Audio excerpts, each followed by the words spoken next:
തൃശൂർ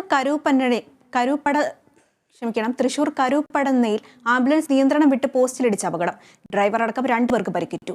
കരൂപ്പടന്ന പള്ളിക്ക് സമീപമായിരുന്നു സംഭവം.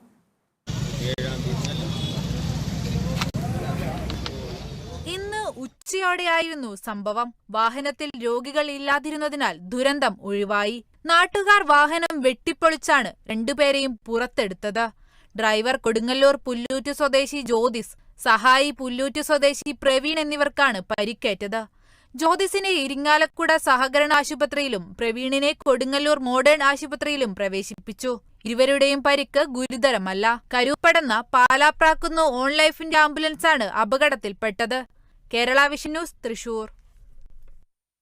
ഇടുക്കി അടിമാലി പഞ്ചായത്തിലെ ദേവിയാർമുക്ക് മുതൽ മുനിയറച്ചാൽ വരെയുള്ള റോഡിന്റെ ശോചനീയാവസ്ഥ പരിഹരിക്കണമെന്ന ആവശ്യവുമായി ആക്ഷൻ കൗൺസിൽ പ്രക്ഷോഭത്തിലേക്ക്. ഫെബ്രുവരി 10-ന് ആക്ഷൻ കൗൺസിലിന്റെ നേതൃത്വത്തിൽ ഇരുമ്പുപാലം പോസ്റ്റ് ഓഫീസിന് മുന്നിൽ ജനകീയ പ്രതിഷേധ ധർണ നടത്തും. 2007-2008 അടിമാലി പഞ്ചായത്തിലെ ദേവിയാർമുക്ക് മുതൽ മുനിയറച്ചാൽ വരെയുള്ള റോഡിന്റെ പ്രാഥമിക നടപടികൾ ആരംഭിച്ചത്. 2014-ൽ പ്രദേശവാസികൾ റോഡിനായി കൃഷിഭൂമിയും പണവും സ്ഥലവും വിട്ടു നൽകി. ഇതോടെ ഈ റോഡ് പ്രധാനമന്ത്രി ഗ്രാമീണ സഡക് യോജന പദ്ധതിയിൽ ഉൾപ്പെടുത്തിയെങ്കിലും പിന്നെ ഒരു നടപടി ഉണ്ടായില്ലെന്നാണ് നാട്ടുകാരുടെ പരാതി. റോഡിന്റെ ഒരു ഭാഗമായ ദേവിയാർ കോളനി മുതൽ മുനിയറച്ചാൽ വരെയുള്ള മേഖലയിൽ 1.25 കിലോമീറ്റർ ദൂരം ജനവാസമുള്ള സ്ഥലമാണ്. ഈ മേഖലയുടെ പുനർനിർമ്മാണത്തിനായി ടെൻഡർ നടപടികൾ കഴിഞ്ഞെങ്കിലും പണി മുടങ്ങുകയായിരുന്നു. ടാറിങ്ങിനായി ഇറക്കിയ മെറ്റൽ കരാറുകാരൻ തിരികെ കൊണ്ടുപോയെന്നും നാട്ടുകാർ പറയുന്നു. റോഡിന്റെ ശോചനീയാവസ്ഥ മൂലം രോഗികളെ ആശുപത്രിയിൽ എത്തിക്കാൻ പോലും കഴിയുന്നില്ലെന്നാണ് നാട്ടുകാരുടെ പരാതി. ഞങ്ങൾക്കൊരു രോഗികളെ ആശുപത്രിയിൽ കൊണ്ടുവന്ന ഒരു വണ്ടി വിളിച്ചാൽ വണ്ടി വരാൻ വളരെ ബുദ്ധിമുട്ടാണ്. അതേപോലെ ഞങ്ങളുടെ കുഞ്ഞു മക്കൾക്ക് സ്കൂളിൽ പോകാൻ വളരെ ബുദ്ധിമുട്ടാണ്.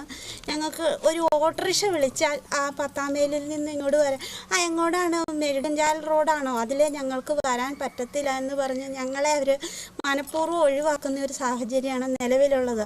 പ്രായമായവരും കുഞ്ഞു കുട്ടികളും രോഗികളുമായ ആൾക്കാരാണ് ഈ ജനവാസ കേന്ദ്രത്തിലുള്ളത്. അതുകൊണ്ട് ഈ വഴി എത്രയും വേഗം നന്നാക്കി തരണമെന്ന് ഞങ്ങൾ അഭ്യർത്ഥിക്കുന്നു. PMGSY പദ്ധതിയിൽപ്പെട്ടതിനാൽ മറ്റ് ജനപ്രതിനിധികളുടെ ഫണ്ടുകളോ മറ്റ് പദ്ധതി ഫണ്ടുകളോ റോഡിന്റെ നിർമ്മാണത്തിനായി ഉപയോഗിക്കാൻ കഴിയാത്ത അവസ്ഥയാണ്. നാട്ടുകാർ ജനപ്രതിനിധികൾക്കും അധികൃതർക്കും നിരവധി നിവേദനങ്ങൾ നൽകിയിട്ടും നടപടിയിലെന്നും ആക്ഷേപമുണ്ട്. ഇതോടെ പ്രദേശവാസികളെ ഉൾപ്പെടുത്തി ആക്ഷൻ കമ്മിറ്റിക്ക് രൂപം നൽകി പ്രതിഷേധം ശക്തമാക്കാനാണ് നാട്ടുകാരുടെ തീരുമാനം. എന്താണ് ഈ റോഡ് ഇങ്ങനെ കിടക്കുന്നതെന്ന് എപ്പോഴും ഞങ്ങൾക്ക് ബോധ്യമായിട്ടില്ല. ഈ സ്ഥലം വിട്ടുകൊടുത്ത ആളുകളാണോ ഇതിന് ഉത്തരവാദി എന്ന് പോലും ഞങ്ങൾക്ക് അറിയത്തില്ല. അപ്പോൾ അങ്ങനത്തെ സ്ഥിതിയാണ് അവിടെ ഉണ്ടായിട്ടുള്ളത്. അതുമായിട്ട് ബന്ധപ്പെട്ട് ഇത്രയും കാലങ്ങളായിട്ട് ഈ റോഡിൻ്റെ പണികൾ മുമ്പോട്ട് കൊണ്ടുപോകാത്തതുകൊണ്ട് ഈ പ്രദേശവാസികൾ ഒന്നിച്ചു ചേർന്ന് ഒരു ആക്ഷൻ കൗൺസിൽ രൂപീകരിച്ചിട്ടുണ്ട്. ആക്ഷൻ കൗൺസിലിന്റെ ഭാഗമായി ഈ വരുന്ന ഫെബ്രുവരി മാസം 10-ാം തീയതി ഇരുമ്പുപാലം പോസ്റ്റ് ഓഫീസിന് മുമ്പിൽ ഒരു വമ്പിച്ച ജനകീയ ധർണ നടത്തുവാനാണ് തീരുമാനിച്ചിട്ടുള്ളത്. അതുകൊണ്ടും ഈ റോഡിന്റെ പണികൾ പുനരാരംഭിക്കുന്നില്ല എങ്കിൽ NH ഉപരോധം അടക്കമുള്ള സമര പരിപാടികളുമായിട്ട് മുമ്പോട്ട് പോകുവാനാണ് ഈ ആക്ഷൻ കൗൺസിൽ തീരുമാനിച്ചിരിക്കുന്നത്. റോഡ് ഗതാഗത യോഗ്യമാക്കാൻ വേണ്ട നടപടികൾ സ്വീകരിക്കണമെന്നാണ് നാട്ടുകാരുടെ ആവശ്യം. Kerala vision news, Idukki.